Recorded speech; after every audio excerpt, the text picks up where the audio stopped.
দর্শক, আমেরিকা ইরানের উপরে অর্থনৈতিক চরম নিষেধাজ্ঞা আরোপের ঘোষণা দিয়েছে। আজকে থেকে ইকোনমিক ডুমসডে ঘোষণা করেছে।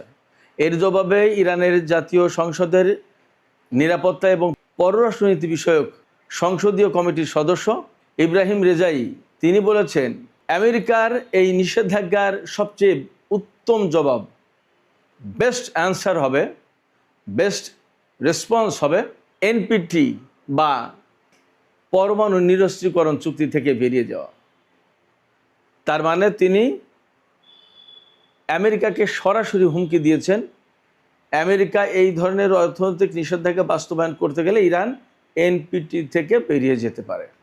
এদিকে নতুন করে ইসরায়েল এবং তুরস্ক সম্পর্কে বেশ কিছু গুরুত্বপূর্ণ খবর এসছে। তার ভিতরে একটা গুরুত্বপূর্ণ খবর হচ্ছে যে ভূমধ্যসাগরের এমন কিছু এলাকায় তুরস্কের যুদ্ধ জাহাজের উপস্থিতি দেখা গেছে, যে সমস্ত জায়গায় এর আগে কখনো তুরস্ক যুদ্ধ জাহাজের উপস্থিতি ঘটায়নি, যুদ্ধ জাহাজ নেয়নি কখনো। ইসরায়েলের পক্ষ থেকে, ইসরায়েলের গণমাধ্যমের খবর এটি। এর মানে দাঁড়াচ্ছে ভেতরে ভেতরে কিন্তু তুরস্ক সম্ভবত ভালো একটা ইসরায়েলকে মোকাবেলার জন্য প্রস্তুতি নিচ্ছে।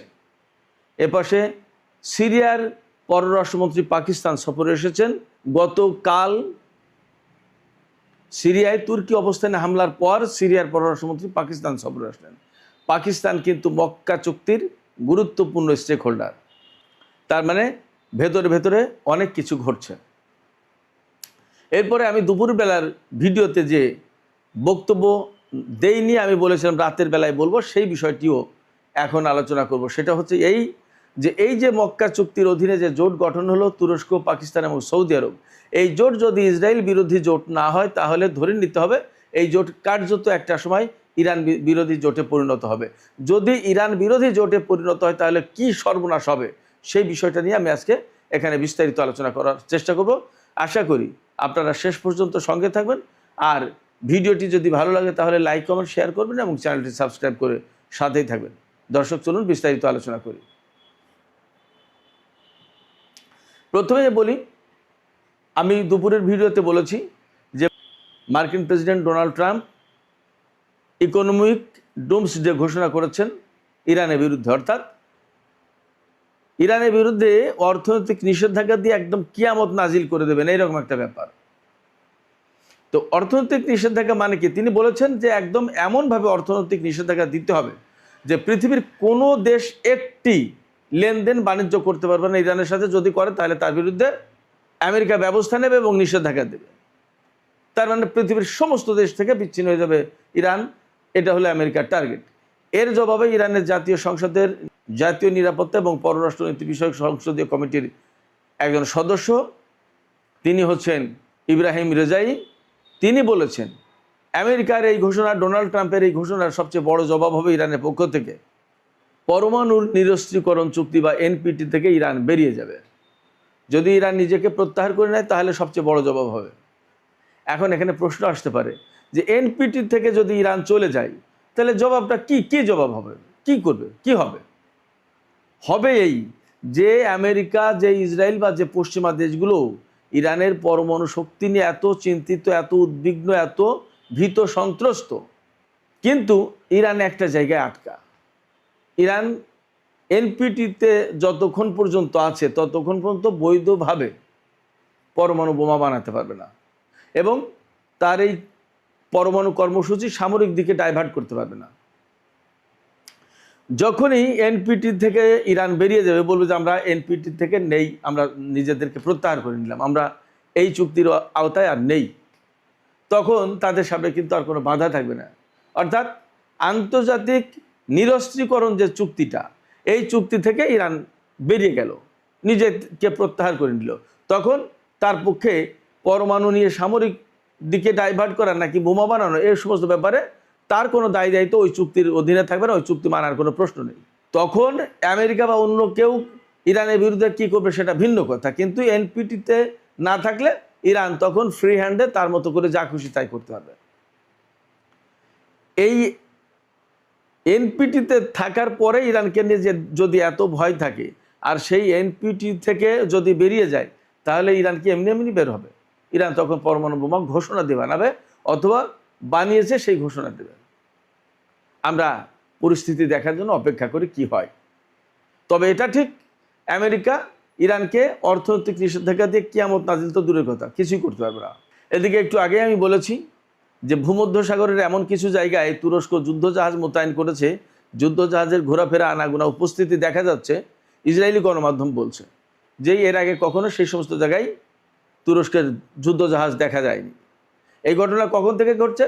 যখন সিরিয়ায় তুর্কি অবস্থানে ইসরায়েল হামলা চালিয়েছে এবং তারপর ভেতরে ভেতরে চাপা উত্তেজনা বিরাজ করছে, তখন এই খবর দিচ্ছে ইসরায়েলি গণমাধ্যম। তুরস্কের গণমাধ্যম এই ব্যাপারে বা তুরস্কের সরকারের ব্যাপারে খুব বেশি একটা মুখ খুলছে না, তারা বরং কিছু হয়নি এরকম একটা ভাব দেখাচ্ছে। কিন্তু ভেতরে ভেতরে এরকম প্রস্তুতি চলছে, তা কিন্তু মোটামুটি পরিষ্কার। এবং ধারণা করা হচ্ছে বিষয়টা নিয়ে বেশ একটা বড় জটিলতা তৈরি হতে পারে তুরস্ক এবং ইসরায়েলের ভেতরে।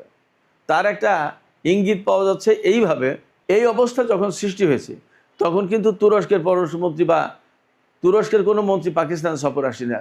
পাকিস্তান সফরে এসেছে সিরিয়ার পররাষ্ট্রমন্ত্রী এবং তিনি বিভিন্ন গুরুত্বপূর্ণ মন্ত্রীর সাথে বিভিন্ন জায়গায় বৈঠক করছেন। ব্যাপারটা হয়েছে কি, এইরকম সিচুয়েশনে অনেক সময় নিজেরা ডাইরেক্ট কমিউনিকেশন না করে থার্ড পার্টি দিয়ে যোগাযোগটা করায়, বার্তা আদান প্রদান হয়। এই মুহূর্তে যদি তুরস্কের পররাষ্ট্রমন্ত্রী পাকিস্তানে আসতো তাহলে কিন্তু ইসরায়েল তার ষড় ইন্দ্রিয় খাড়া করতো যে কী করছে, কি বলছে, কি হচ্ছে একটু দেখি। কিন্তু সিরিয়ার পররাষ্ট্রমন্ত্রী যখন পাকিস্তান এসছে তখন কিন্তু আপাতত ব্যাপারটা দূরত্ব, যে সিরিয়ার পররাষ্ট্রমন্ত্রী আছে, তুরস্কের পররাষ্ট্রমন্ত্রী তো যায়নি, ব্যাপারটা এরকম। তো তারপরেও ধারণা করা হচ্ছে যে এই মাসের শেষের দিকে যেহেতু তুরস্ক, পাকিস্তান, সৌদি আরব এবং মিশরের পররাষ্ট্রমন্ত্রীরা তুরস্কে বৈঠকে বসবে, ধারণা করা হচ্ছে ওই বৈঠকে এই সমস্ত বিষয় নিয়ে আলাপ আলোচনা হবে। এর ভেতরে যদি দুই দেশের ভেতরে কোনো সংঘর্ষ ঘটনা ঘটে সেটা ভিন্ন ব্যাপার, আমরা এটার ব্যাপারেও অপেক্ষায় থাকি। তবে এখানে কথা যেটা আমি দুপুরের ভিডিওতে যে কথা বলতে গিয়েও বলিনি, এখন বলতে চেয়েছিলাম, সেটি হচ্ছে এই যে মক্কা জোট, মক্কা চুক্তি হলো, এই চুক্তি যা পরিস্থিতি, যা কার্যক্রম, তাতে ইসরায়েলের সাথে এই জোটের সংঘাত অনিবার্য হয়ে উঠবে। যদি এত কিছুর পরেও সংঘাত অনিবার্য না হয় বা এই জোট যদি ইসরায়েল বিরোধী জোটে পরিণত না হয়, আমি বলছি না যে পরিণত হতে হবে, কিন্তু ঘটনা বা কার্যক্রম যে পরিস্থিতি তাতে হতে হয়, যদি তাই না হয় তাহলে ধরে নেব যে একটা সময়ের ব্যবধানে এই জোট বেসিক্যালি ইরান বিরোধী এবং ইরানের যে প্রক্সি ফোর্সগুলো আছে তাদের বিরোধী একটা জোট হবে। কেন বলছি এই কথা? বলছি এই কথা এই কারণে যে মধ্যপ্রাচ্যের ঘাঁটিগুলো, আরব দেশগুলোতে যে সমস্ত আমেরিকার ঘাঁটি ছিল সেই সমস্ত ঘাঁটি ধ্বংস হয়ে গেছে এবং এখান থেকে সেনা, বিমান, আদার সমস্ত সব কিছু আমেরিকা প্রত্যাহার করে নেবে এমন পরিকল্পনা চলছে ভেতরে ভেতরে। এই বিষয়টা বিবেচনা করা হচ্ছে, যদি মার্কিন সেনা এবং ঘাঁটি প্রত্যাহার করে নেয় তাহলে এই সমস্ত আরব দেশ বেসিক্যালি আমেরিকার নিরাপত্তা থেকে বা নিরাপত্তার বলয় যেটা, সেই বলয় থেকে বেরিয়ে গেল। তাইলে এরা কাদের নিরাপত্তার ভেতরে থাকবে? ইরানকে তো তখন এরা ভয় পায়। তাহলে এই জোটের আওতায় যাওয়া মানেই এই জোটটা দিয়ে ইরানকে মোকাবেলার চেষ্টা করবে এই আরব দেশগুলো, এটা ধরে নেওয়া যায়। এবং ইসরায়েল পেছনে আছে, তারা এমন কিছু কাজ করবে যে কারণে সংঘাত হয়তো এই জোটের ভেতরে, এই জোটের সাথে ইরানের অনিবার্য হয়ে উঠবে। বিশেষ করে লেবানন, ইয়েমেন, সিরিয়া, ইরাক, এই সমস্ত জায়গায় যে সমস্ত ইরান সমর্থিত বা ইরানের পক্ষে যে সমস্ত প্রক্সি ফোর্স কাজ করে, তাদের সাথে এই আরব দেশগুলোর বিভিন্নভাবে, বিভিন্ন সময়, বিভিন্ন কারণে, বিভিন্ন ঘটনায় দ্বন্দ্ব সংঘাত সৃষ্টি হবে। যেমন এখন ইয়েমেনের হুতিদের সাথে সৌদি আরবের দ্বন্দ্ব সংঘাত হয়ে রয়েছে, ইরাকের প্রতিরোধকামী সংগঠনগুলোর সাথে সৌদি আরবের দ্বন্দ্ব সংঘাত হচ্ছে, এরকম হবে। তখন এই দেশগুলো মিলে, সৌদি জোট মিলে বা মক্কা জোট মিলে তখন এদের বিরুদ্ধে যুদ্ধ করবে। তখন এদের বিরুদ্ধে আমেরিকা, ইসরায়েল যুদ্ধ করলে ইরানের যেমন খারাপ লাগতো বা কষ্ট লাগতো বা তার অনুভূতিতে লাগতো, এই মক্কা জোট যখন এদের বিরুদ্ধে যুদ্ধ করবে তখনও কিন্তু ইরানের খারাপ লাগবে বা ইরানের কিছু করতে হবে।